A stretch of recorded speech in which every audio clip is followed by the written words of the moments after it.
प्रधानमंत्री नरेंद्र मोदी गुजरात के नवसारी में आज पहुंचे हुए हैं और इस वक्त वो वहां जनता को संबोधित कर रहे हैं। सुनते। आदिवासी क्षेत्र में इतना बड़ा कार्यक्रम मेरे नसीब नहीं हुआ था।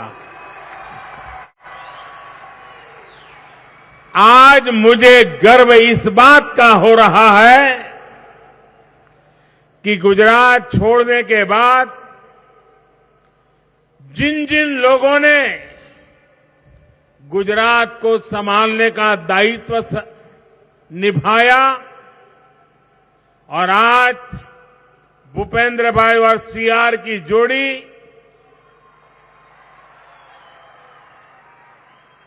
जिस उमंग और उत्साह के साथ नया विश्वास जगा रही है, उसी का परिणाम है कि आज मेरे सामने 5 लाख से भी अधिक लोग इतना बड़ा विशाल, मुझे गर्व इस बात का होता है कि जो मेरे कालखंड में मैं नहीं कर पाया था, वो आज मेरे साथी कर पा रहे हैं और आपका प्यार बढ़ता ही जा रहा है और इसलिए मुझे सर्वाधिक गर्व हो रहा है। नवसारी की इस पावन धरती से मैं उनाई माता मंदिर को सिर झुका करके प्रणाम करता हूं।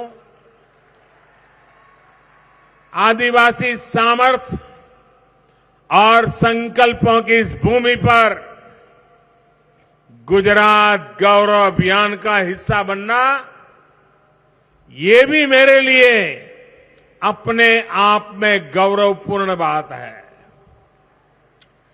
गुजरात का गौरव बीते 2 दशक में जो तेज विकास हुआ है, सबका विकास है और इस विकास से पैदा हुई नई आकांक्षाएं हैं।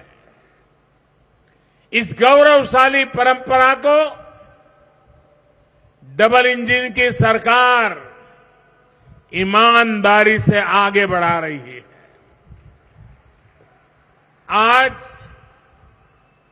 मुझे 3,000 करोड़ रुपए से अधिक के प्रोजेक्ट का लोकार्पण, शिलान्यास और भूमि पूजन करने का अवसर मिला है।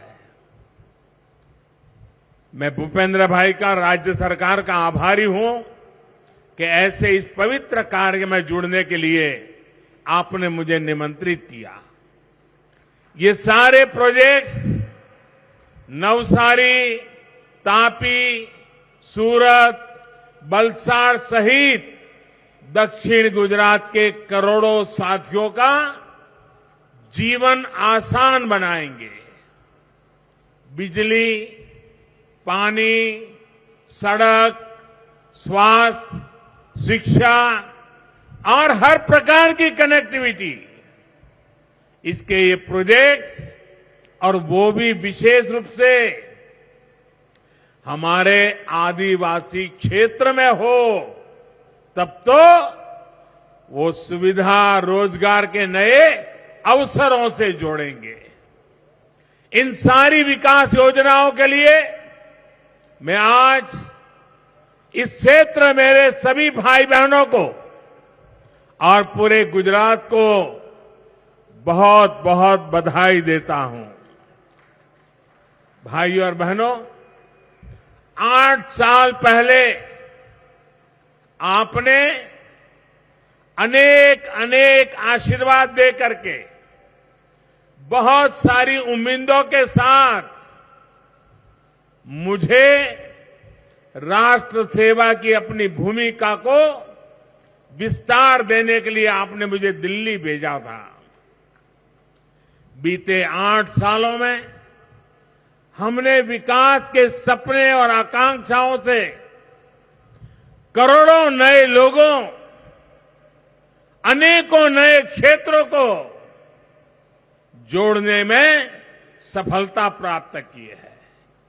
हमारा गरीब, हमारा दलित, वंचित, पिछड़ा, आदिवासी महिलाएं, ये सभी अपना पूरा जीवन मूल जरूरतों को पूरा करने में बिता देते थे। ऐसे कालखंड थे। आजादी के इस लंबे काल तक, इस लंबे कालखंड तक जिन्होंने सबसे अधिक सरकार चलाई, उन्होंने विकास को अपनी प्राथमिकता नहीं बनाया। जिस क्षेत्र, जिन वर्गों की इसकी सबसे ज्यादा जरूरत थी, वहां उन्होंने विकास किया ही नहीं, क्योंकि ये काम करने के लिए जरा मेहनत ज्यादा पड़ती है। पक्की सड़कों से जो सबसे अधिक वंचित थे, वो गांव थे हमारे आदिवासी क्षेत्र के। जिन गरीब परिवारों को 8 साल में पक्का आवास मिला, बिजली मिली, शौचालय मिला और गैस कनेक्शन मिले, उनमें से अधिकतर मेरे आदिवासी भाई बहन, मेरे दलित भाई बहन, मेरे पिछड़े परिवार के लोग थे।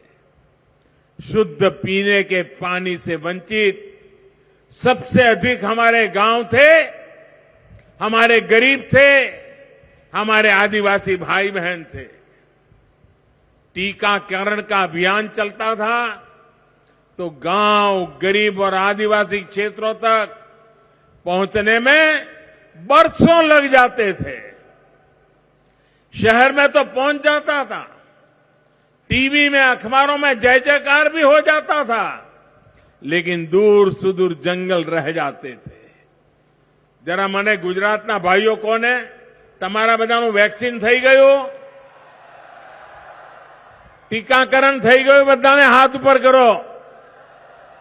બધાને મફતમાં થયું કે ના થયું?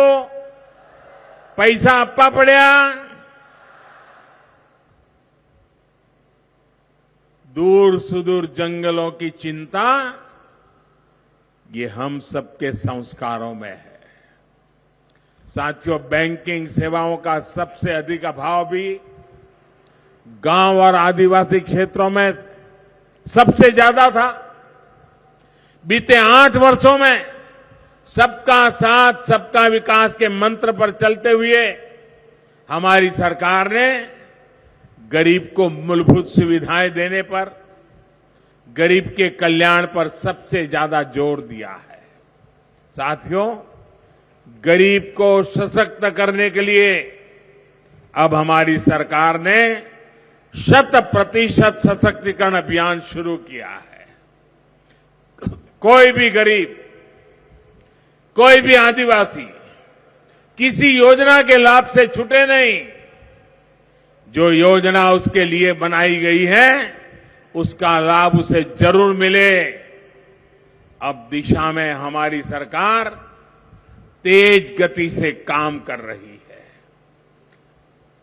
साथियों, यहां मंच पर आने से पहले, और मुझे आने में जरा विलंब भी हुआ क्योंकि मैं कुछ देर पहले इसी हमारे क्षेत्र के आदिवासी भाई बहनों से उनके सुख दुख की बातें सुन रहा था, उनके साथ पूछताछ कर रहा था।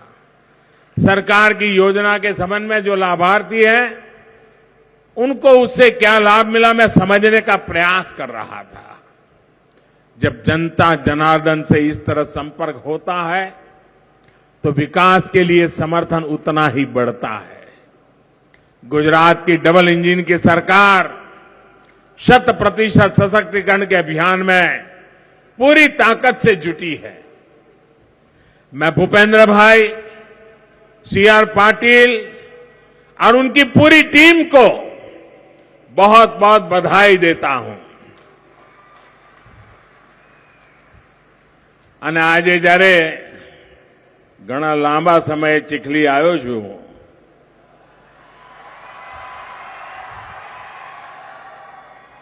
તો સ્વાભાવિક છે કે એની બધી યાદો તાજી થાય। કેટલા બધા વર્ષોનો મારો તમારી જોડેનો નાતો, અને જે રીતે એ દિવસોમાં તો અમારી પાસે કોઈ સાધનો નહોતા. અહીં આવીએ, બસમાંથી ઉતરીને ખભે થેલો લટકાઈને આવતા હોઈએ અને અહીંયા અનેક પરિવારો, અનેક ગામ, મને સાંભળતું નથી કે આટલા બધા વર્ષો આ વિસ્તારોમાં હું તમારી વચ્ચે રહ્યો, કોઈ પણ દિવસ મારે ભૂખા રહેવાની નોબત નથી આવી. આ પ્રેમ, આશીર્વાદ, આ મારી શક્તિ છે. આદિવાસી ભાઈઓની વચ્ચે કામ કરવાના અવસર મળ્યા, એના કરતા વધારે એમની પાસેથી મને શીખવાના અવસર મળ્યા. સુઘડતા, સ્વચ્છતા, અનુશાસન. આપણે ડાંગના જિલ્લામાં જતા હોઈએ યા આદિવાસી વિસ્તારમાં જતા હોઈએ, સવાર હોય, સાંજ હોય કે અંધારું થવાની તૈયારી હોય, બધા એક લાઈનમાં જ ચાલતા હોય, એકબીજાના પાછળ જ ચાલતા હોય. અને આ મસ્તું નથી, બહુ સમજદારીપૂર્વક કરતી એમની જીવન રચના છે.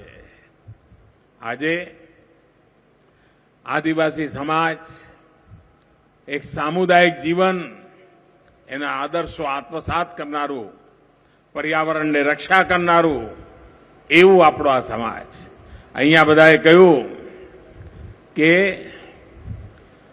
આજની આ 3000 કરોડ રૂપિયાની યોજનાઓ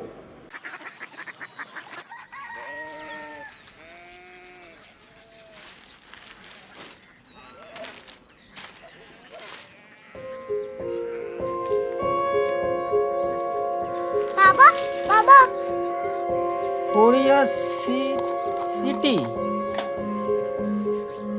जानिए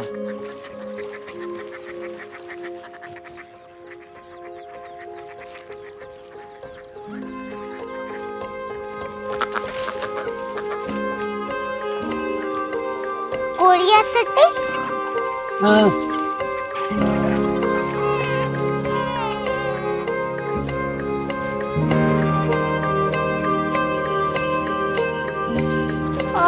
कोरिया सिटी कहाँ पे है? शहर अंग्रेजी लगे हैं.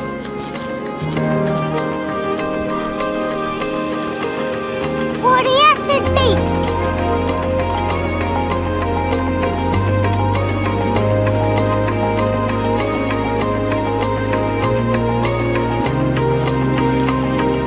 वो बहुत दूर है.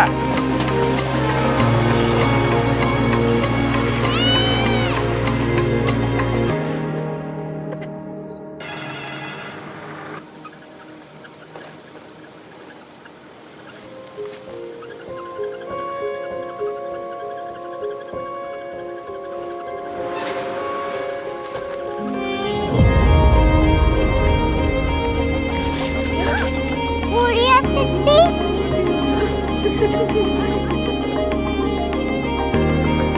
दुनिया को कुछ लोग बड़े होते हैं. कोरिया सिटी कहाँ है? प्रोफेसर साहब को पता होगा. हो, ये छोटा वाला ग्लोब लगता है. और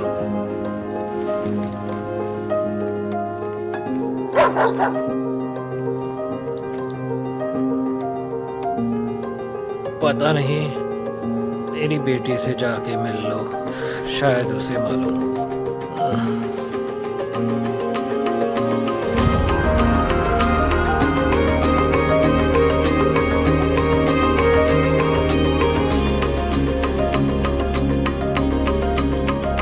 हाय,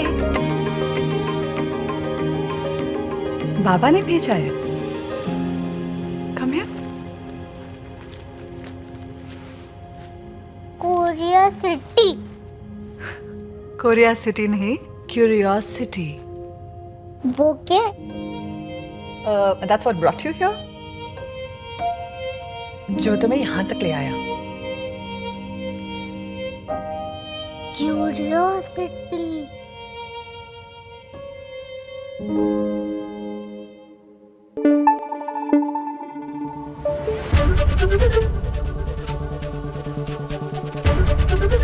एबीपी न्यूज आपको रखे आगे.